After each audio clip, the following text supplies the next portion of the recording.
August 9th, 2014, Michael Brown, a teenager who went to Normandy High School, was a senior, was stopped by police in the middle of the day. Was tragically killed in the Ferguson area by Ferguson police. As a result of that, it ignited conversations around race relations in this country like it has not done in the recent decades. A lot of times here in St. Louis, people are more reserved and more passive. And I was shocked at the response from St. Louis. I would have never thought that Ferguson and St. Louis in particular would become the epicenter for police brutality. I feel like it was an eye-opener for a lot of people because white privilege is something that some people didn't think existed. People took to social media to say very derogatory things. Mizzou has a Black Culture Center, and someone took to Yik Yak, which is an anonymous social media site, and threatened to burn it down. We held like a die-in, kind of sort of, where we stood for 15 minutes with our hands up, and we kind of just brought light to the issue. Everyone went to the student center and lay down and sat in silence. And I know there were some marches around the campus at nighttime.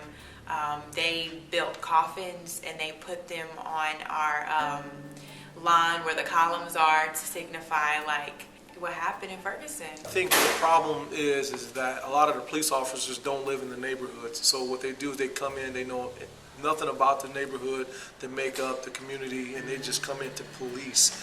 You can't police somebody if you don't know anything about that community. So I think if they've lived or even interacted with the community more, I don't think we would have had such a blow up like we did. Another young Black man was killed in a community. That is not uncommon in our country, and it has been happening since before August 9th, and it continues to happen obviously after August 9th. And there's no way that you're going to convince me that these young men that have been killed could not have been taken into custody without killing them. I think the indictment not happening was just a reaction to the institutionalized racism that our country suffers from. I knew from the very beginning the way that Bob McCullough was going about the grand jury process, that he had already put his thumb on the scale to manipulate the process to make sure that there would not be an indictment of Darren Wilson. It was just a judicial ploy or machination.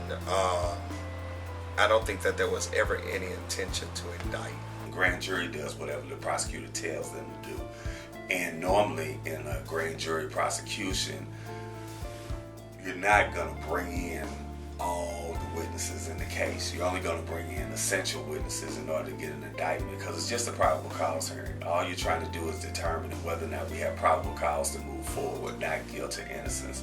The momentum that I think we've seen in this past year has been remarkable in terms of people coming together and saying we have to fight for justice and we're not going to stop until we get it. I am so sorry that we're dealing with this, but candidly, some of the conversations that are coming out of it, it's time to have these conversations, and I'm glad that St. Louis is on the forefront. We don't do enough integration in this community. So you have your Black communities, you have your Black restaurants, Black churches, Black schools, Black grocery stores, and then you have the white ones. And there are very few pockets in the St. Louis area where that diversity comes together.